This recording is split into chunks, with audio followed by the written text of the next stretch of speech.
Hello বন্ধুরা, সবাইকে জানাই গুড মর্নিং। এখন দেখো সকালে টিফিন করতে বসে গেছি। কী আছে আমি তোমাদেরকে বলে দিই। এখানে দেখতে পাচ্ছ কাঁচা ছোলা, এটা হচ্ছে আগে খালি পেটে খেয়ে নিচ্ছি। আর এইদিকে আছে দেখো, এখানে কি আছে বলো তো বন্ধুরা, এখানে আছে পরোটা আর গরম গরম ঘুগনি। অনেক দিন পর বলতে 20 দিন পর বাইরের খাওয়া হচ্ছে। কেননা বাইরের খাবার না খাওয়াই ভালো, কেননা এসবে বেশি তেল থাকে। আর এই সময় তো আমার একদম নিষেধ, বাইরে খাওয়া বারণ। তাও মানে বলতে আজকে রেঁধে দিয়েছে, তো ছোলাগুলো খাওয়া মানে কমপ্লিট করে নিই, তারপরে মানে পরোটাগুলো খাওয়া স্টার্ট করব। তোমরা কিন্তু বন্ধুরা খালি পেটে ছোলা খেয়ে দেখতে পারো। ছোলা কিন্তু খুব শরীরের পক্ষে ভালো। কাঁচা ছোলা ভিজিয়ে খেলে।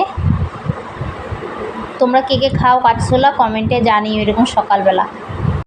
তো বন্ধুরা তোমাদেরকে ভুল করে বলে দিয়েছি পরোটা, এটা কিন্তু পরোটা না, এটা কিন্তু লুচি।